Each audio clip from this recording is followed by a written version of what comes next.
Tiga. Halo, kami dari kelompok 3.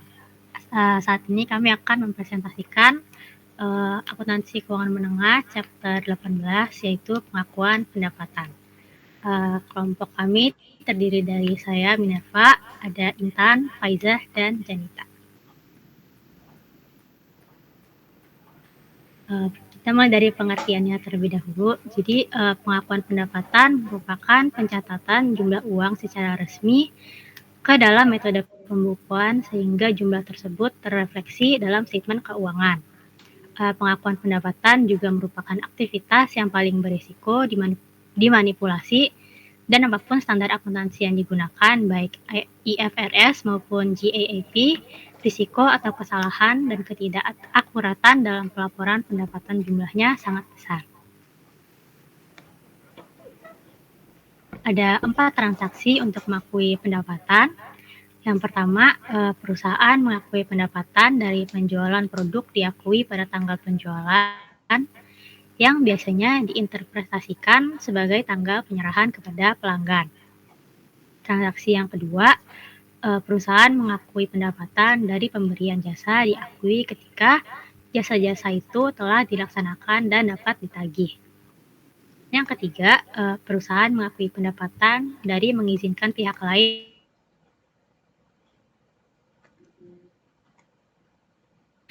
seperti bunga, sewa, dan royalti. Itu diakui sesuai dengan berlakunya waktu atau ketika aktiva itu digunakan.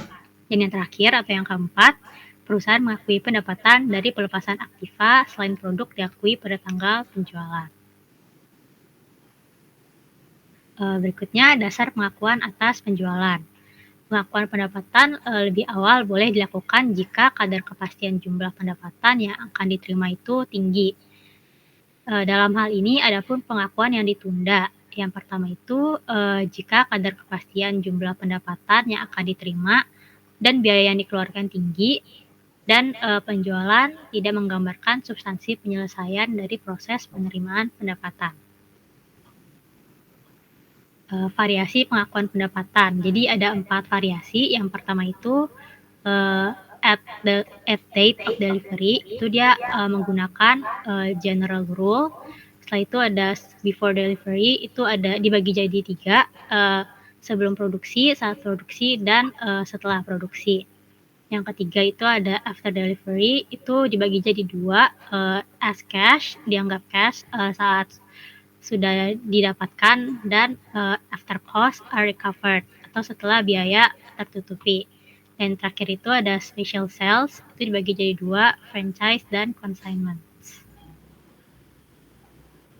Pengakuan pendapatan penjualan. Pendapatan dari penjualan barang diakui bila seluruh kondisi berikut dipenuhi. Ada 5 kondisi.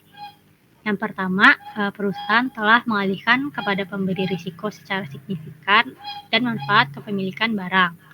Yang kedua, perusahaan tidak lagi melanjutkan ke tingkat biasanya berhubungan dengan atau melakukan pengendalian efektif atas barang yang dijual. Yang ketiga, jumlah pendapatan dapat diukur dengan andal. Yang keempat, besar kemungkinan manfaat ekonomi akan mengalir ke perusahaan. Dan yang kelima, biaya yang terjadi atau yang akan terjadi dapat diestimasi dengan andal. Penyimpangan dari dasar penjualan. Untuk pengakuan lebih awal itu diperkenankan apabila tingkat kepastian bahwa pendapatan yang diperoleh itu akan tinggi. Pengakuan ditunda jika tingkat kepastian terhadap penjualan atau biaya penjualan cukup tinggi, atau penjualan tidak menunjukkan proses penyelesaian pendapatan secara substansial. Pendapatan diakui pada saat pembayaran diterima. Cara ini dipakai apabila terdapat ketidakpastian mengenai kolektibilitas piutang dari penjualan tersebut. Hal ini disebabkan oleh belum berpindahnya hak kepemilikan barang yang dijual sampai dengan dilunasinya pembayaran, sehingga ada kemungkinan terjadi pembatalan transaksi penjualan. Contohnya itu adalah transaksi penjualan aksuran atau installment sales. Berikutnya pendapatan dari penjualan konsinyasi. Dalam penjualan konsinyasi, pendapatan baru diakui setelah setelah terjadi penjualan dan penyerahan barang dari komisioner kepada pembeli. Berikutnya, pendapatan diakui secara proporsional selama tahap produksi. Cara ini itu dipakai terutama oleh perusahaan kontraktor. Hal ini dilakukan karena sifat pekerjaan yang dilakukan yang biasanya memerlukan waktu penyelesaian melebihi satu periode akuntansi. Cara seperti ini dapat dilakukan apabila taksiran biaya penyelesaian dan tahap kemajuan penyelesaian kontrak dapat ditentukan. Penaksiran ini dapat dilakukan dengan dua cara. Yang pertama itu berdasarkan persentase dari biaya, dan yang kedua itu berdasarkan persentase penyelesaian secara fisik atau disebut dengan metode persentase penyelesaian. Pengakuan pendapatan sebelum penyerahan. Jadi ada dua metode yang sebelumnya sudah dijelaskan, yaitu yang pertama itu metode persentase penyelesaian. Jadi pendapatan dalam laba kotor itu diakui setiap periode berdasarkan kemajuan proses konstruksi, yaitu persentase penyelesaian biaya konstruksi ditambah laba kotor yang dihasilkan sampai hari ini diakumulasikan dalam akun persediaan dan termin diakumulasi dalam akun kontra persediaan atau tagihan atas konstruksi dalam proses. Metode yang kedua itu metode kontrak selesai. Di sini metode ini tuh pendapatan dan laba kotor hanya diakui pada saat kontrak diselesaikan. Biaya konstruksi diakumulasi dalam suatu akun persediaan dan termin diakumulasi dalam akun kontra persediaan.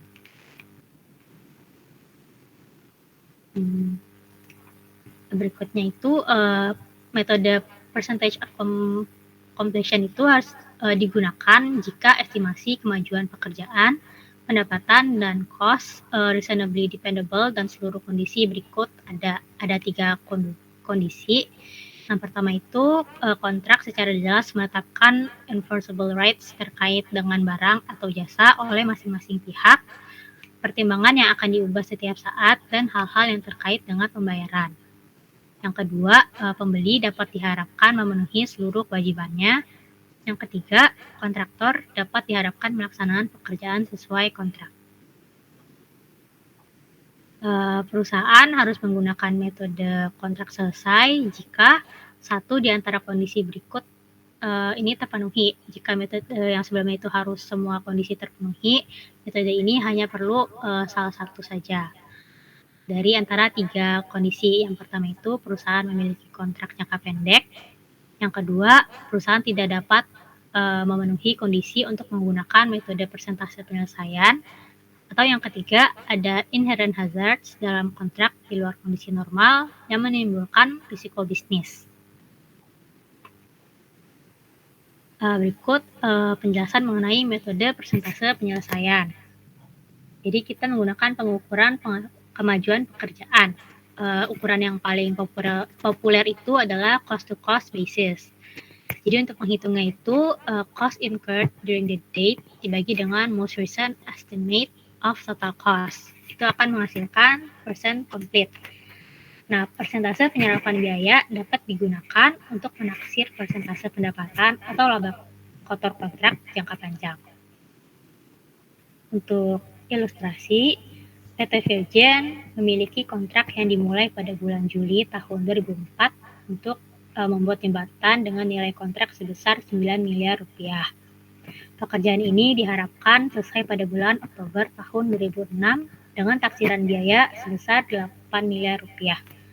Pada akhir tahun 2005, taksiran biaya penyelesaian naik menjadi 8 miliar 100 juta rupiah. Berikut ini data lain yang berkaitan dengan kontrak tersebut. Jadi yang pertama di sini ada biaya sampai dengan tahun 2006. Jadi yang untuk tahun 2004 itu sebesar 2 miliar, tahun 2005 sebesar 5 miliar 832 juta, dan untuk tahun 2006 ada 8 miliar 100 juta.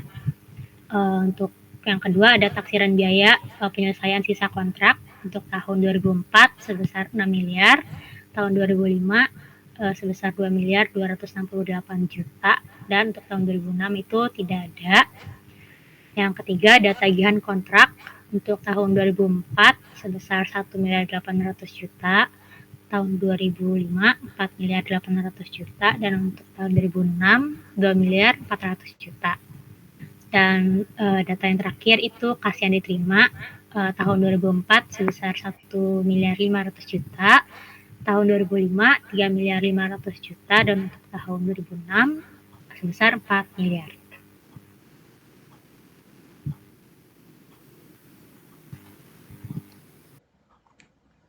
Lalu untuk perhitungan persentase penyelesaiannya, harga kontrak pada tahun 2004 sebesar 9 miliar, taksiran biaya sampai dengan tahun 2004 itu 2 miliar, lalu taksiran biaya penyelesaiannya 6 miliar. Jadi jumlah taksiran biayanya untuk 2004 8 miliar.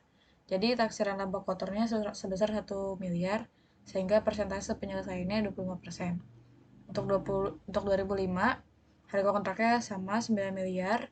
Untuk biaya sampai dengan tahun 2005 itu 5,832 miliar.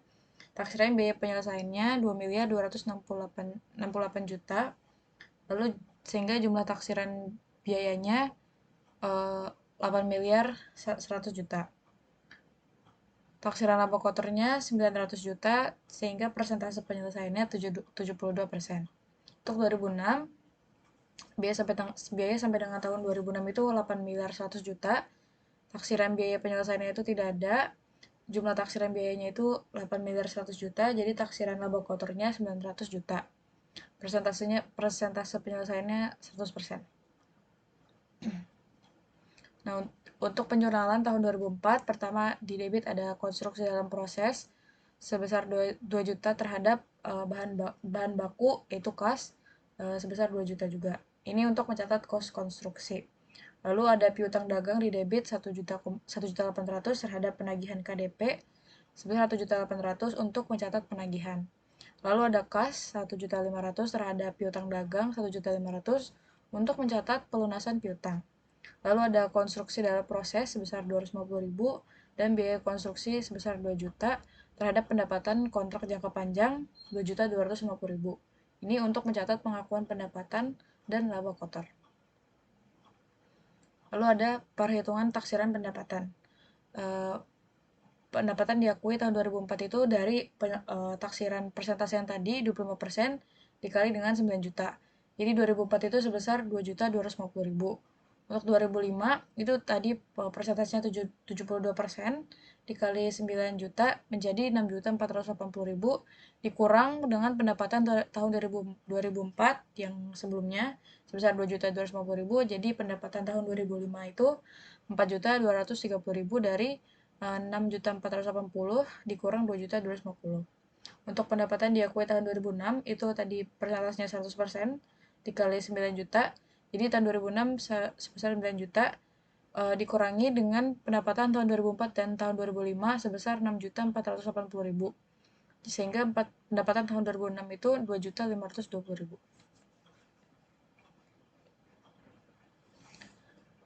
Lalu ada perhitungan taksiran laba kotor. Untuk tahun 2004, persentasenya untuk 2004 25% dikali 1 juta menjadi 250.000 untuk tahun 2004. Tahun 2005, persentasenya 72% dikali 900.000 menjadi 648.000 dikurangi dengan laba kotor yang diakui tahun 2004 di perhitungan sebelumnya yaitu 250.000. Jadi laba tahun 2005 yaitu 398.000. Untuk tahun 2006, persentasenya 100% dikali dengan 900.000 menjadi 900.000 dikurangi dengan laba tahun 2004 dan 2005 itu 648.000. Jadi laba tahun 2006 sebesar 252.000.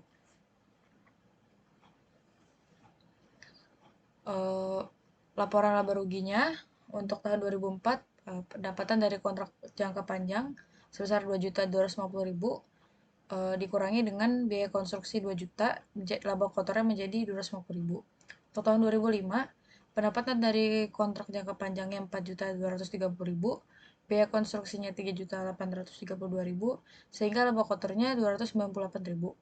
Untuk tahun 2006, laporan laba ruginya pendapatan dari kontrak jangka panjangnya 2.520.000 dikurangi dengan biaya konstruksinya 2.268.000. Jadi laba kotor untuk tahun 2006 252.000. Neraca per tanggal 31 Desember tanggal 31 Desember, aktiva lancarnya ada piutang dagang di tahun 2004 300.000 dan 2005 1.600.000. Lalu ada biaya dan laba diakui tahun 2004 450.000 dan kewajiban lancar yang diakui sebesar 120.000. Kontrak konstruksi jangka panjang. Nah, perusahaan mengakui pendapatan dan melaporkan laba kontrak konstruksi jangka panjang dengan metode persentase penyelesaian. Kontrak ini umumnya melebihi jangka waktu 1 tahun. Pendapatan dan laba diakui setiap tahun atas dasar perbandingan biaya yang terjadi dengan total estimasi biaya. Biaya yang masuk dalam konstruksi dalam proses adalah bahan baku, tenaga kerja langsung, dan biaya overhead. Biaya administrasi dan umum dibebankan pada periode terjadinya dan tidak dialokasikan ke kontrak konstruksi. Next. Nah, jurnal untuk tahun 2005. Debit ada konstruksi dalam proses sebesar 3.832.000 terhadap bahan baku kas 3.832.000 untuk mencatat kos konstruksi. Lalu ada piutang dagang di debit sebesar 4.800.000 terhadap penagihan KDP 4.800.000. Ini untuk mencatat penagihan. Lalu ada kas sebesar 3.500.000 terhadap piutang dagang 3.500.000 untuk mencatat pelunasan piutang.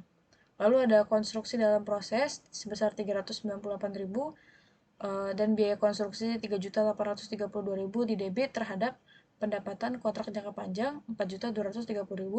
Ini untuk mencatat pengakuan pendapatan dan laba kotor.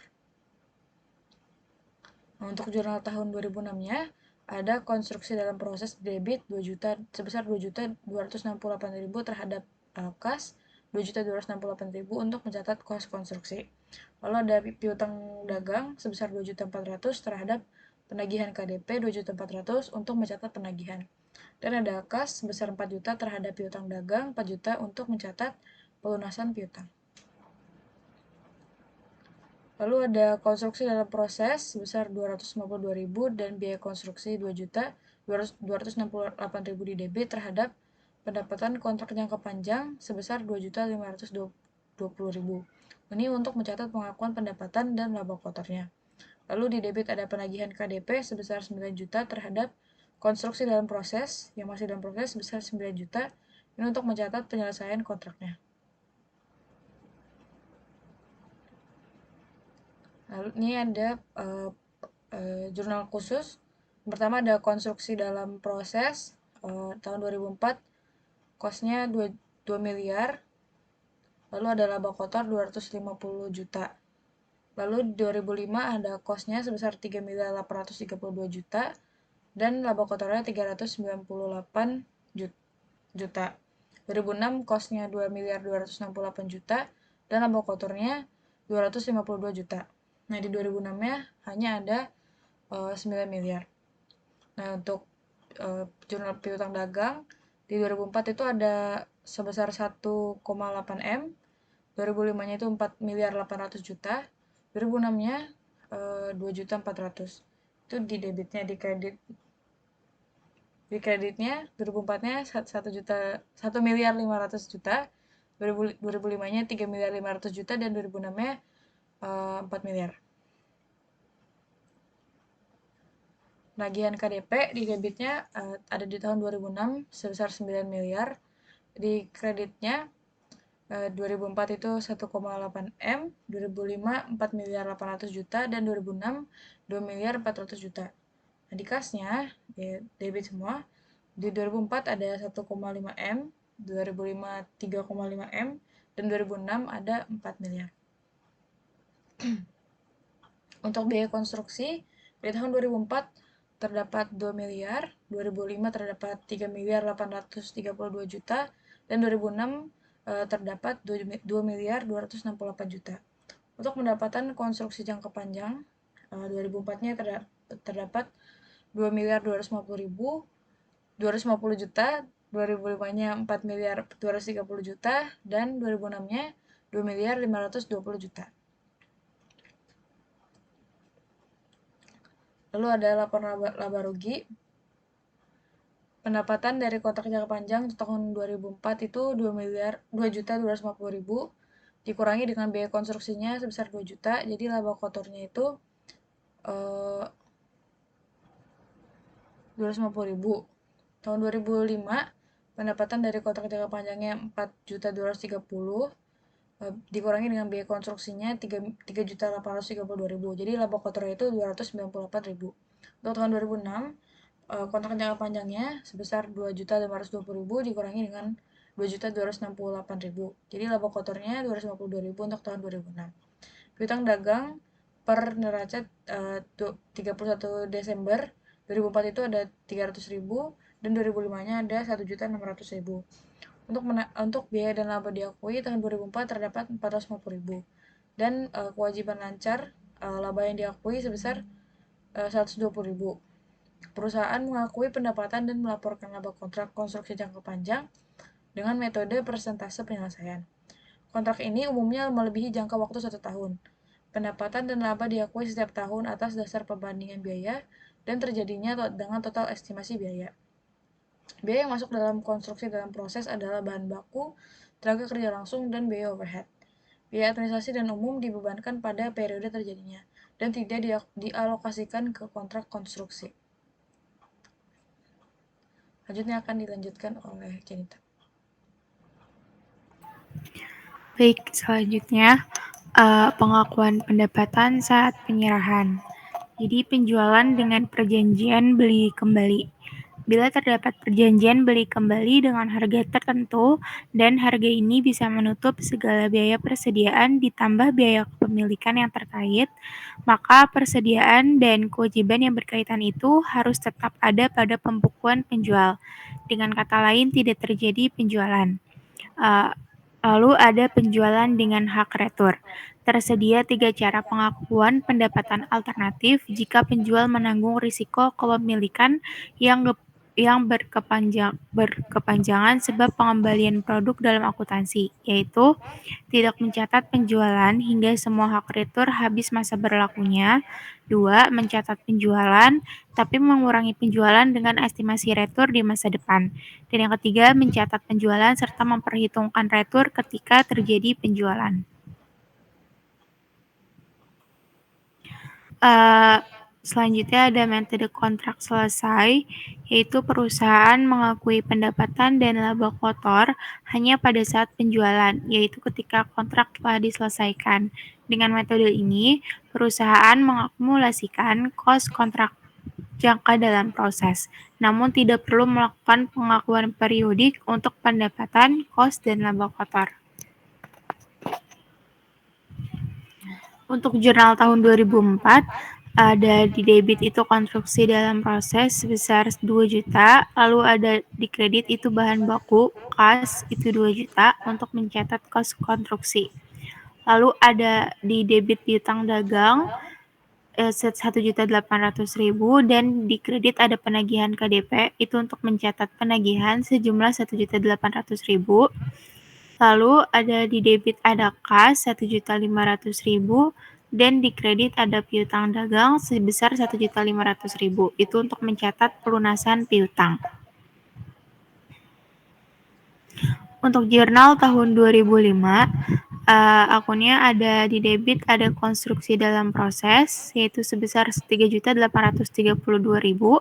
Lalu di kredit ada bahan baku kas sejumlah 3.832.000 itu untuk mencatat kos konstruksi. Lalu ada di debit piutang dagang pada penagihan KDP sejumlah 4.800.000 itu untuk mencatat penagihan. Dan lalu ada akun kas di debit lalu di kredit ada piutang dagang itu sebesar 3.500.000 itu untuk mencatat pelunasan piutang. Selanjutnya untuk jurnal tahun 2006 ada konstruksi dalam proses sejumlah 2.268.000, lalu di kredit ada bahan baku kas sejumlah 2.268.000 untuk mencatat kos konstruksi.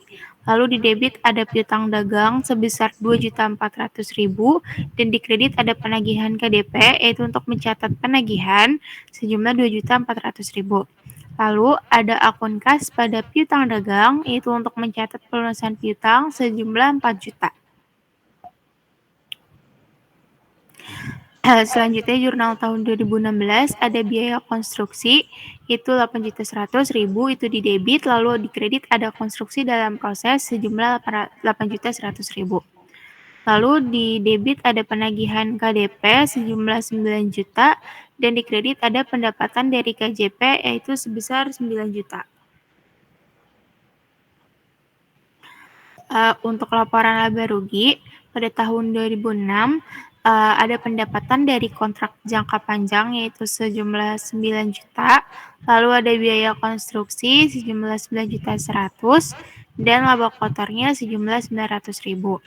Lalu neraca per 31 Desember yaitu ada aktiva lancar, ada piutang dagang yaitu pada tahun 2004 ada 300.000 dan di tahun 2005 ada 1.600.000. Lalu ada KDP sejumlah 2 juta dan penagihan KDP sejumlah 1.800.000. Lalu ada biaya dan laba yang diakui sejumlah 200.000 pada tahun 2004. Untuk kewajiban lancarnya ada di tahun 2005 ada penagihan 6.600.000 dan laba diakui sejumlah 5.832.000. Jadi saldonya itu di tahun 2005 sejumlah 758.000. Untuk ikhtisar kebijakan akuntansi sebagai berikut. Kontrak konstruksi jangka panjang, perusahaan mengakui pendapatan dan melaporkan laba kontrak konstruksi jangka panjang dengan metode kontrak selesai. Kontrak ini umumnya melebihi jangka waktu 1 tahun. Biaya kontrak dan penagihan diakumulasi selama periode konstruksi, namun tidak ada pendapatan dan laba diakui sampai diselesaikannya kontrak. Biaya yang masuk dalam konstruksi dalam proses adalah bahan baku, tenaga kerja langsung, dan biaya overhead. Biaya administrasi dan umum dibebankan pada periode terjadinya.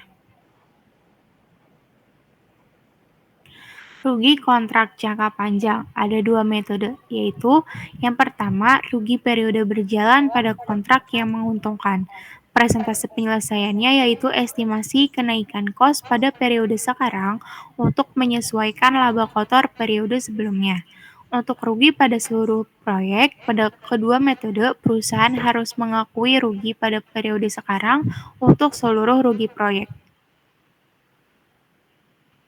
Contoh kedua, PT Virgin memiliki kontrak yang dimulai pada Juli 2004 untuk membuat jembatan dengan nilai kontrak sebesar 9 miliar. Pekerjaan ini diharapkan selesai pada bulan Oktober 2006 dengan taksiran biaya sejumlah 8 miliar dan pada akhir tahun 2005 taksiran biaya penyelesaian naik menjadi 8 miliar 100 juta. Berikut ini data lain yang berkaitan dengan kontrak tersebut.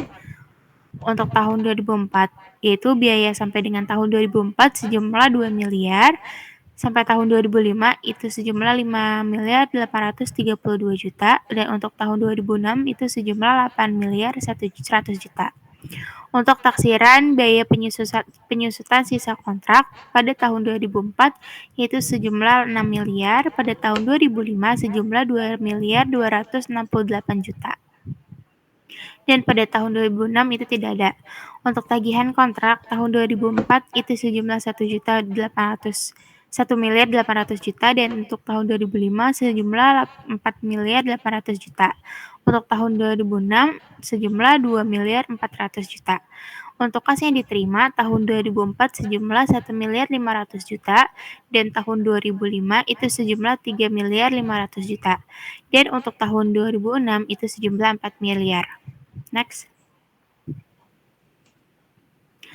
Rugi pada kontrak yang menguntungkan atau PP. Pada tanggal 31 Desember 2005, PT Virgin menaksir biaya penyelesaian kontrak menjadi Rp2.937.924.000. Perhitungan tingkat penyelesaian dan pengakuan rugi adalah sebagai berikut. Jadi dengan perhitungan rugi tahun 2005 dengan menggunakan metode presentasi penyelesaian, biaya sampai dengan 31 Desember 2005 yaitu sejumlah 5.832.000.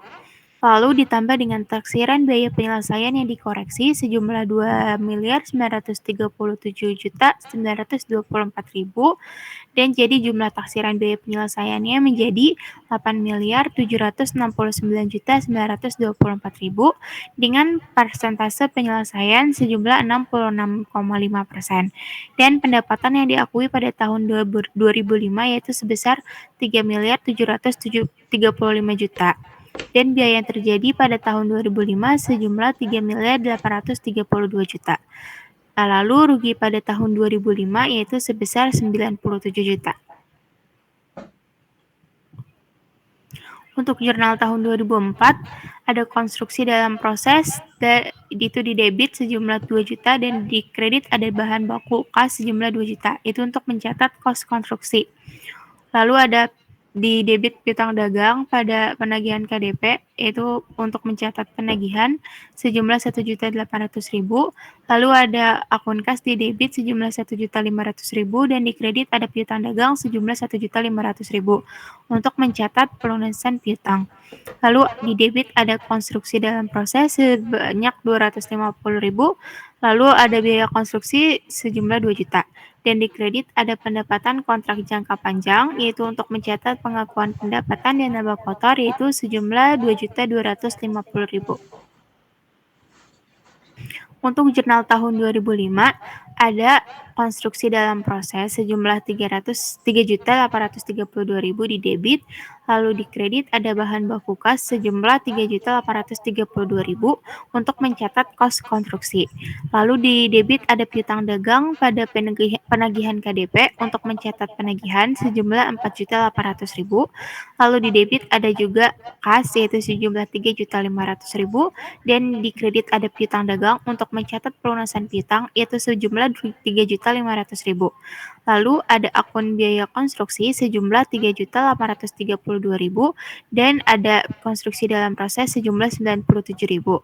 Lalu di kredit ada pendapatan kontrak jangka panjang sejumlah 3.735.000 untuk mencatat pengakuan pendapatan dan laba kotor.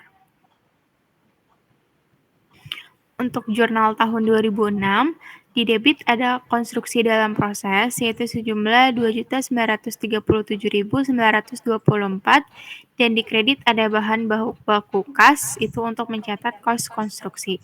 Lalu di debit ada piutang dagang sejumlah 2.400.000 dan di kredit ada penagihan KDP sejumlah 2.400.000 untuk mencatat penagihan.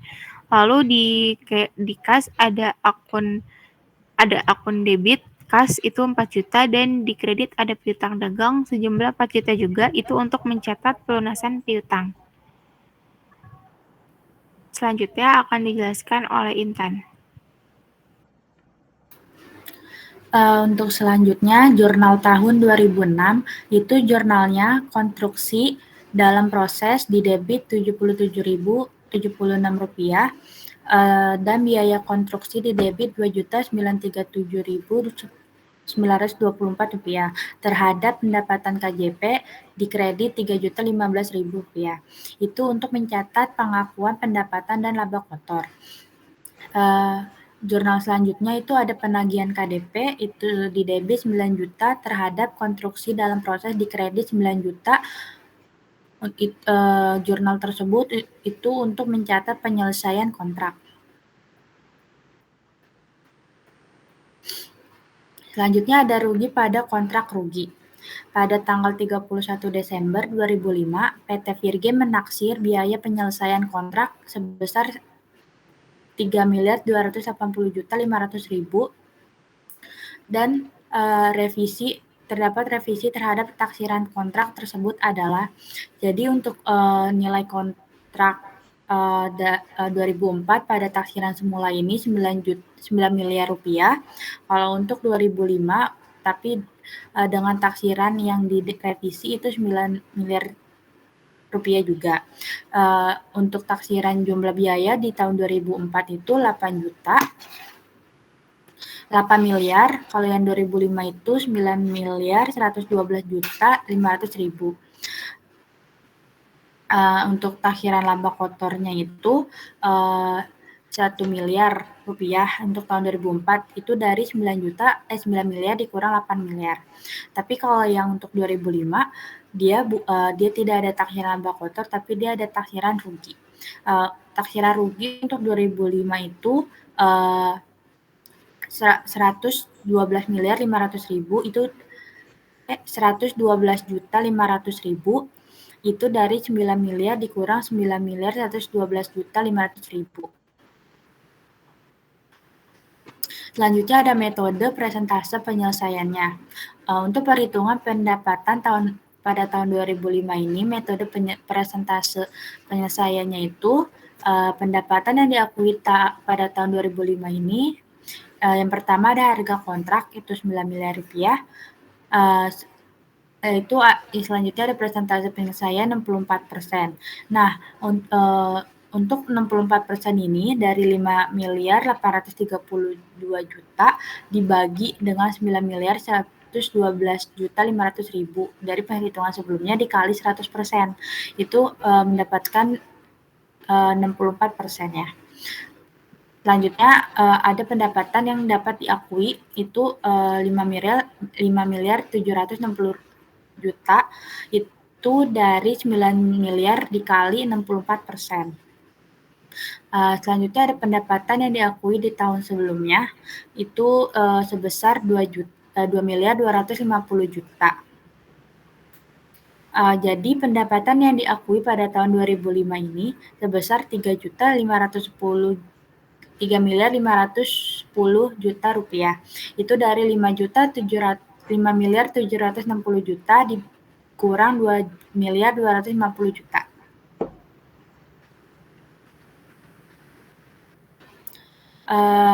Untuk metode persentase penyelesaian selanjutnya itu dihitung dari perhitungan biaya konstruksi pada tahun 2005 lagi. Jadi pendapatan diakui tahun 2005 kita hitung sebelumnya itu kan sebesar 3 miliar 510 juta rupiah. Nah, total rugi yang diakui pada tahun 2005 itu yang di sebelumnya itu 112 juta 500 ribu rupiah. Di sini ada pembatalan laba pada tahun 2004, jadi sebesar 250 juta. Nah, adanya rugi kontrak pada tahun 2005 itu jadi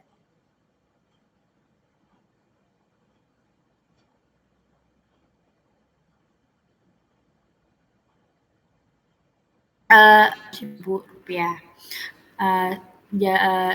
Jadi akhirnya biaya konstruksi yang dikeluarkan pada tahun 2005 itu 3 miliar 872 juta 500 ribu rupiah. Selanjutnya jurnal tahun 2004 untuk sebelumnya. Jadi jurnal yang pertama konstruksi dalam proses itu di debit 2 juta terhadap bahan baku kas di kredit 2 juta. Itu untuk mencatat kos konstruksi. Jurnal selanjutnya piutang dagang itu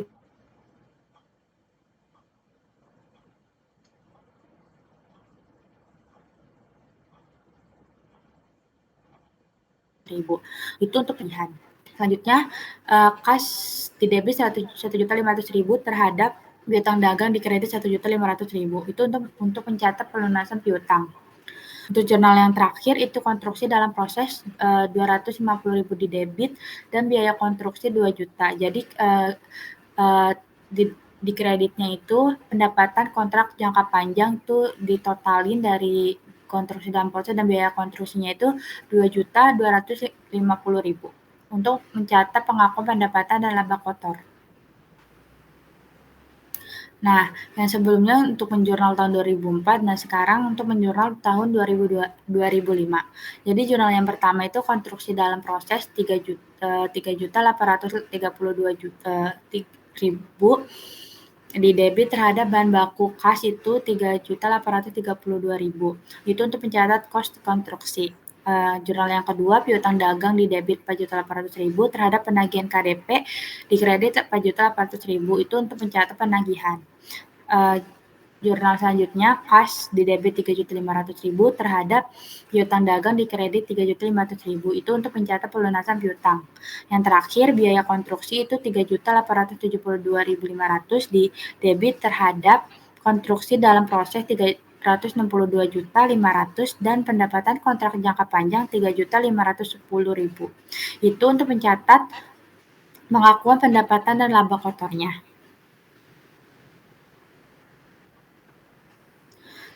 Nah, untuk jurnal tahun 2006 ini, jurnal yang pertama konstruksi dalam proses itu 3.280.500 di debit terhadap bahan baku kas di kredit 3.280.500. Itu untuk mencatat kos konstruksi. Jurnal yang kedua, piutang dagang di debit 7.400.000 terhadap penagihan KDP di kredit 2.400.000. Itu untuk mencatat penagihan. Jurnal selanjutnya, kas itu di debit 4 juta terhadap piutang dagang di kredit 4 juta. Itu untuk mencatat pelunasan piutang. Jurnal selanjutnya, biaya konstruksi. Itu di debit 3.240.000 terhadap pendapatan KJP 3.240.000 di kredit. Itu untuk mencatat pengakuan pendapatan dan laba kotor. Untuk jurnal terakhir, penagihan KDP di debit 9 juta terhadap konstruksi dalam proses di kredit 9 juta. Itu untuk mencatat penyelesaian kontraknya. Untuk menjurnal metode kontrak selesai ini pada tahun 2004, itu jurnalnya jurnal yang pertama konstruksi dalam proses di debit 2 juta terhadap bahan baku kas di kredit 2 juta. Itu untuk mencatat kos konstruksi. Jurnal yang kedua, piutang dagang, itu di debit 1.800.000 terhadap penagihan KDP, itu di debit di kredit 1.800.000. Itu untuk mencatat penagihan. Untuk jurnal yang ketiga itu kas di debit 1.500.000 terhadap piutang dagang 1.500.000. Itu untuk mencatat pelunasan piutang dagang.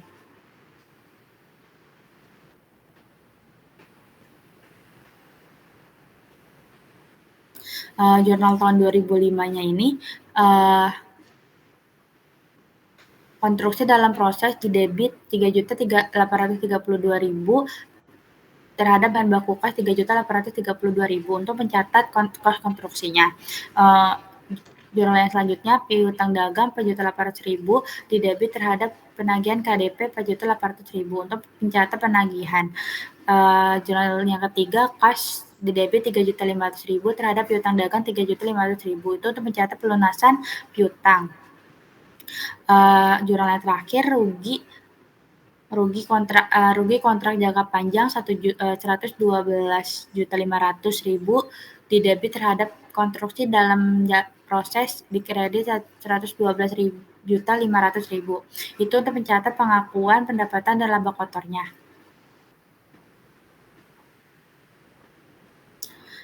Jurnal tahun 2006 itu konstruksi dalam proses 3.280.500 terhadap bahan baku kas itu 3.280.500. Itu untuk mencatat kos konstruksi.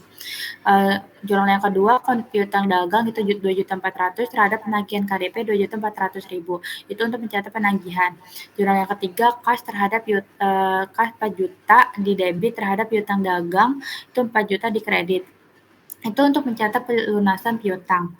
Untuk selanjutnya, biaya konstruksi di debit 9.112.500 terhadap konstruksi dalam proses 9.112.500. Jurnal yang terakhir, penagihan KDP di debit 9 juta terhadap pendapatan dari KJP 9 juta di kredit.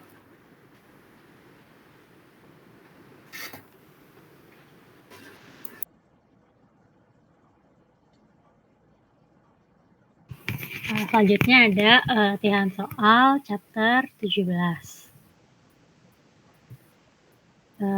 Soal pertama akan dibacakan oleh Faizah. Soal pertama ada investasi utang.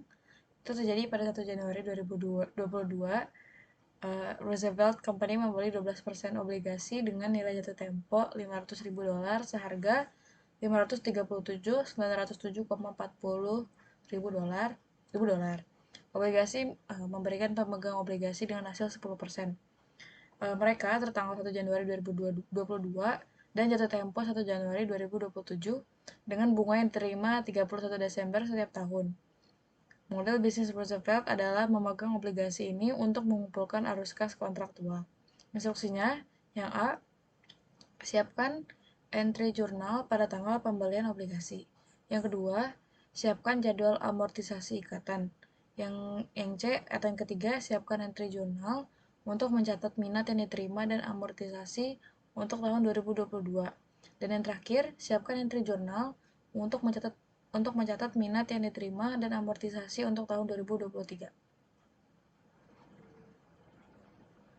Nah, untuk mencatat pembelian obligasi pada tanggal 1 Januari 2019 di debitnya debt investment sebesar $537.907,40 terhadap cashnya karena dia membeli $537.907,40.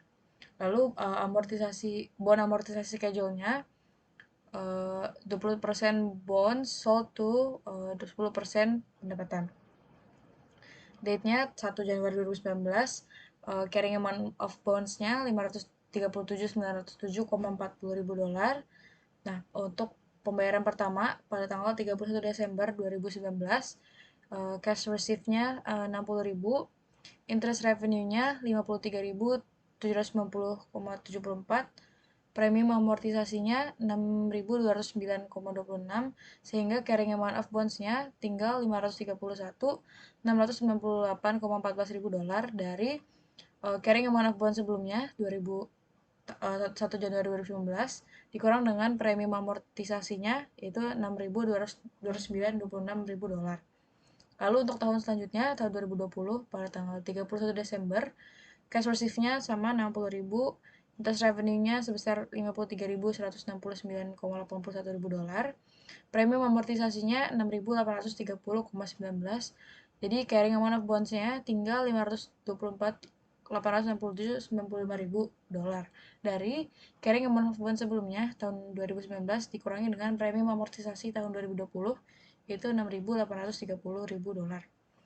Untuk tahun selanjutnya, tahun 2021 pada tanggal 31 Desember, cash receive-nya 60.000, interest revenue-nya $52.486,80.000, premium amortize-nya $7.513,20, sehingga carrying amount of bonds-nya tahun 2021 menjadi $517.344,75.000 dari carrying amount of bonds sebelumnya tahun 2020 dikurangi dengan premium amortisasi tahun 2021. Tahun selanjutnya, tahun 2022 pada tanggal 31 Desember, cash receive-nya masih sama $60.000, interest revenue-nya $51.735,48.000, premium amortize-nya $8.264,52.000, carrying amount of bonds untuk tahun 2022 menjadi $509,9023.000 dari carrying amount of bonds sebelumnya tahun 2021 dikurang dengan premium amortize 2022 $8.264,52.000. Untuk tahun selanjutnya, tahun 2023, tanggal 31 Desember, cash receive-nya masih sama 60.000, interest revenue-nya 50.909,77, premium amortize-nya 9.923, sehingga untuk tahun terakhir, tahun 2023, carrying amount of bonds-nya 500.000 dari carrying amount of bond tahun sebelumnya, tahun 2022 dikurang dengan premium amortize tahun 2023 $9.923.000. Next. Untuk yang C, journal entry untuk mencatat pendapatan bunga amortisasi pada tahun 2019. Di jurnalnya di debit ada cash sebesar 60.000 terhadap debt investment di kredit sebesar 6.209,26 dan interest revenue 53.790,74. Yang D, entry jurnal untuk mencatat interest amortisasi pendapatan bunga amortisasi pada tahun 2020. Di cash-nya ada 60.000 sebesar 60.000, di debt investment-nya sebesar 6.830,19, dan interest revenue dikredit 53.169,81. Next. Nah, ini equity investment pada tanggal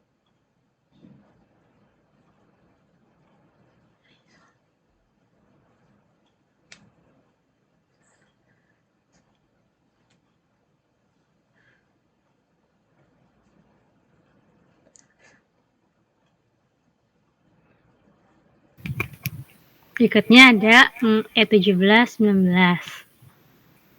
Soalnya itu Chen Group mengakuisisi 20% dari saham biasa yang beredar dari Cho Ltd pada 31 Desember 2022. Harga pembelian adalah 125 juta yen untuk 50.000 lembar saham. Cho menyatakan dan membayar dividen tunai sebesar 80 yen per saham pada 30 Juni dan pada 31 Desember tahun 2023.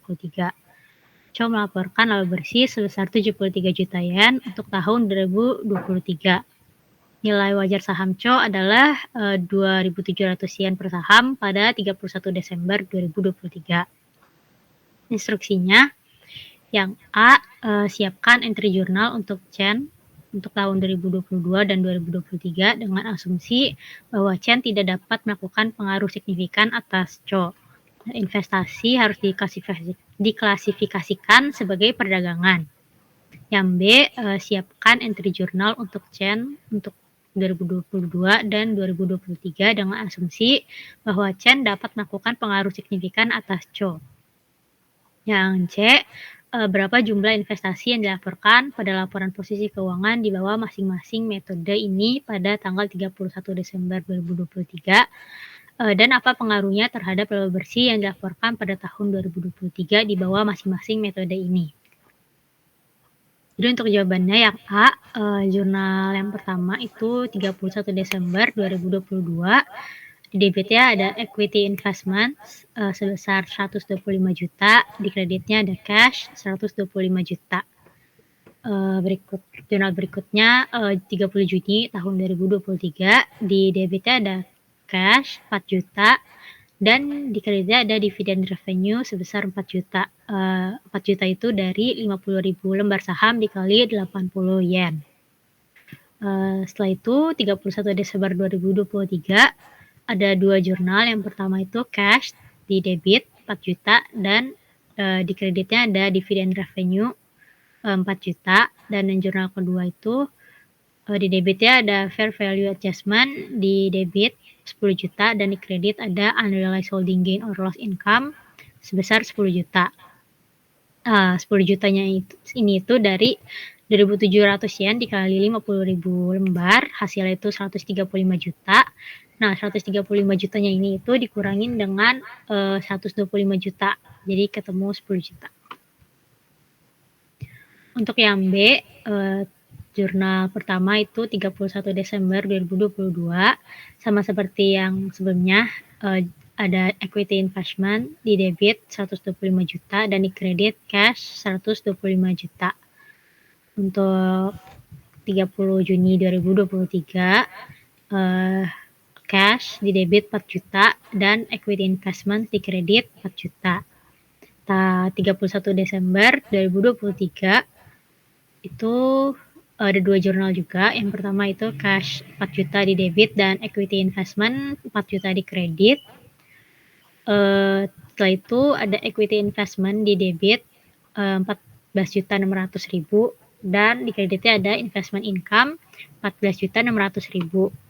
14.600.000 itu didapatkan dari 20% dikali 73 juta. Untuk jawaban yang C, jadi untuk yang fair value method itu investment amount-nya di SOFP itu sebesar 135 juta. Dividen revenue itu di income statement ada 8 juta dan ada unrealized holding gain di income statement sebesar 10 juta. Sedangkan untuk equity method itu di investment amount yang terdapat pada SOFP atau Statement of Financial Position itu sebesar 131.600.000 itu didapatkan dari 125 juta ditambah 14.600.000 dikurang 4 juta dikurang 4 juta. Untuk dividen revenue itu 0, dan untuk revenue from investment yang terdapat dalam income statement itu ada sebesar 14.600.000. Soal berikutnya akan dijelaskan oleh Intan.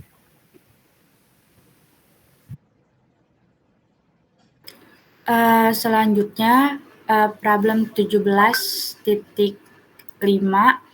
itu tentang entry dan pengungkapan investasi ekuitas.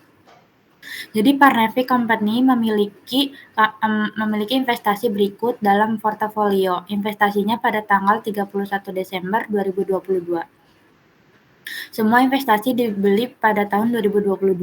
Jadi yang pertama, 3.000 saham biasa untuk Anderson Co yang harganya $58.500. Untuk yang kedua, 10.000 saham biasa Munter Ltd yang harganya $580.000, dan yang ketiga 6.000 saham preferensi King Company yang harganya $255.000.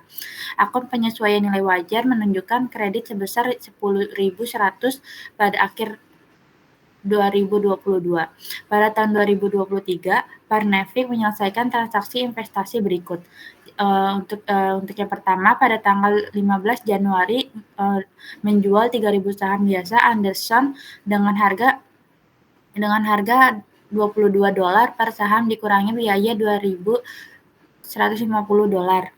Yang kedua, pada tanggal 17 April yang membeli 1.000 saham biasa Castle seharga $33.50 per saham ditambah biaya $1.980. Pada tanggal 31 Desember 2023, nilai wajar per saham dari investasi ini adalah Munter $61, King $40, dan Castle $29. Parnevic mengklasifikasikan investasi ini sebagai perdagangan. Jadi untuk intrusi yang pertama, siapkan entry untuk penjualan pada 15 Januari 2023.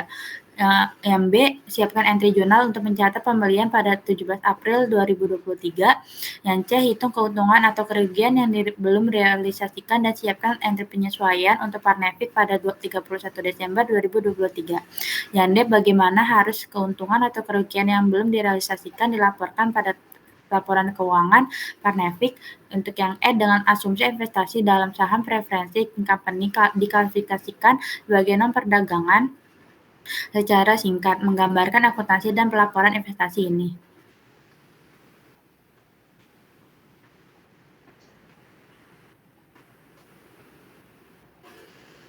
Jadi untuk jawaban P17.5 untuk yang A, jawabannya itu gross selling price yang 3.000 saham itu seharga $22 itu $66.000 dari 22 dikali 3.000 saham. Dikurang commission tax dan fees itu $2.150. Jadi net profit from sale-nya itu dikurang jadi $63.850. Nah, ada cost 3.000 saham, cost of 3.000 shares itu 58.500 itu dikurang, jadi gain on sale of shares-nya itu $5.350. Jadi jurnal untuk 15 Januari 2023 ini cash di debit 63.850 terhadap equity investment 58.500 dan gain on sale of equity investment-nya itu 5.350. Untuk menjawab yang B, the total purchase price is 1.000 dikali $33.5 itu $33.500. The purchase entry will be jadi jurnal untuk membelinya itu 17 April 2023. Brokerage expense $1.980 di debit dan equity investment di debit $33.500. Terhadap cash di kredit $35.480. Nah, untuk menjawab yang C itu ada equity investment portfolio pada tanggal 31 Desember 2023. Jadi investment terhadap Munter Ltd ini cost-nya itu $580.000, fair value-nya itu $610.000. Jadi unrealized gain or loss-nya itu 30.000. Jadi untuk Munter Ltd itu gain on sale $30.000. Untuk investment yang kepunyaan Kinko itu cost-nya $255.000, fair value-nya itu $240.000, unrealized gain or loss-nya ini minus $15.000, itu dia rugi, dia itu loss. Investment untuk Castelco itu cost-nya 33.500, fair value-nya itu 29.000, unrealized gain or loss-nya itu 4.500 minus 4.500, itu dia loss kepunyaan Castelco. Jadi total keseluruhan investment dari 3 investment ini cost-nya itu $868.500, fair value-nya itu $879.000, dan unrealized gain or loss-nya ini $10.000. Fair value adjustment balance di kredit itu unrealized gain or loss-nya itu jadi 10.100 minus dan fair value adjustment di debit itu $20.600. Jadi jurnal untuk 31 Desember 2023 ini fair value adjustment 20.600, di debit terhadap unrealized holding gain or loss income-nya itu 20.600. Untuk menjawab yang D, jadi akun keuntungan atau kerugian kepemilikan yang belum direalisasi harus dilaporkan pada laba rugi berdasarkan pendapatan dan pengeluaran lainnya. Investasi ini akan dilaporkan sebagai aset lancar pada laporan posisi keuangan. Yang E, jika saham preferensi perusahaan raja diklasifikasikan sebagai non-perdagangan, kerugian holding yang belum realisasi akan dicatat dalam pendapatan komprehensif lainnya dan dilaporkan pada laporan posisi keuangan dengan judul akumulasi pendapatan komprehensif lainnya sebagai komponen ekuitas yang terpisah. Terima kasih. Wassalamualaikum warahmatullahi wabarakatuh.